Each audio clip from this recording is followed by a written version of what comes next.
దేశ పౌరులకు రాజ్యాంగ విలువలు తెలియకుండా ప్రభుత్వాలు కుట్రలు చేస్తున్నాయని ధర్మసమాజ్ పార్టీ జిల్లా అధ్యక్షుడు గణేష్ అన్నారు. పార్టీ పిలుపు మేరకు 1,00,000 పోస్టు కార్డుల ఉద్యమంలో భాగంగా సీఎం రేవంత్ రెడ్డికి ఆదిలాబాద్లోని పోస్టాఫీసు నుంచి పోస్టు కార్డులను పంపించారు.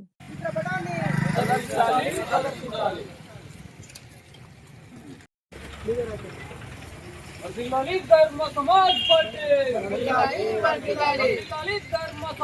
పార్టీ బీసీ ఎస్సీ ఎస్టీల ఐక్యత, బీసీ ఎస్సీ ఎస్టీల ఐక్యత.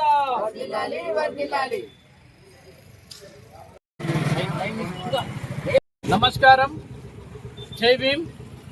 ఈరోజు ధర్మసమాజ్ పార్టీ ఆధ్వర్యంలో డిఎస్పీ అధినేత డాక్టర్ విశారదర్ మహారాజ్ గారి ఆదేశానుసారంగా తెలంగాణ రాష్ట్ర ముఖ్యమంత్రి రేవంత్ రెడ్డి గారికి 1,00,000 ఉత్తరాల ఉద్యమాన్ని పార్టీ ఆధ్వర్యంలో చేపట్టడం జరుగుతుంది. ఈ కార్యక్రమంలో భాగంగా ఆదిలాబాద్ జిల్లా నుండి ఈరోజు 3,000 పోస్టు కార్డులను రాష్ట్ర ముఖ్యమంత్రికి పంపించడం జరిగింది. అదేవిధంగా తెలంగాణలో ఉన్నటువంటి రాష్ట్ర వ్యాప్తంగా ఉన్నటువంటి డిఎస్పీ నాయకులు, విద్యావంతులు, మేధావులు భారత రాజ్యాంగాన్ని కాపాడాలని, భారత రాజ్యాంగ విలువలకు అనుగుణంగా జీవించే ప్రతి పౌరుడు కూడా ఈరోజు పోస్టు కార్డు ఉత్తరాన్ని ఈ ఉద్యమాన్ని చేపడతా ఉన్నారు. ఈరోజు తెలంగాణ రాష్ట్ర ముఖ్యమంత్రి గారికి మా తరపున మేము డిమాండ్ చేస్తూ ఉన్నాం.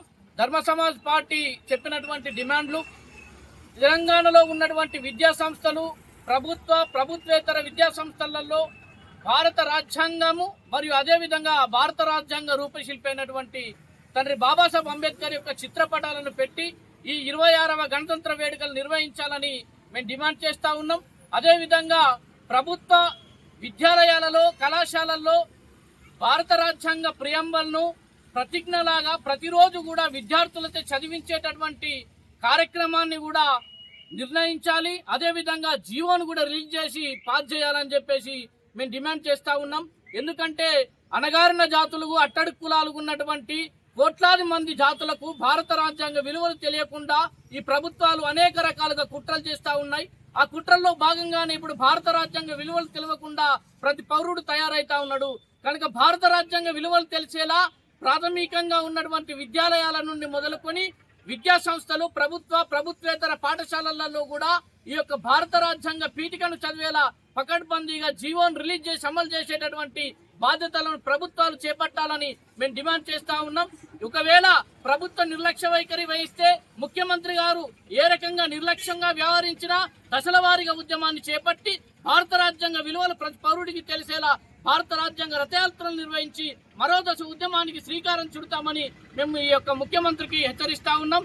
దయచేసి ముఖ్యమంత్రి ఇన్ని ఏళ్లుగా దొరలు, అగ్రకులాలు చేసినటువంటి మోసాన్ని ఇప్పటికైనా కనువిప్పు చేసుకుని అణగారిన జాతులకు ఇవాళ జీవం పోసినటువంటి భారత రాజ్యాంగ విలువలు తెలిసేలా ఇలా పరిపాలన చేయాలని మేము డిమాండ్ చేస్తా ఉన్నాం. అన్నా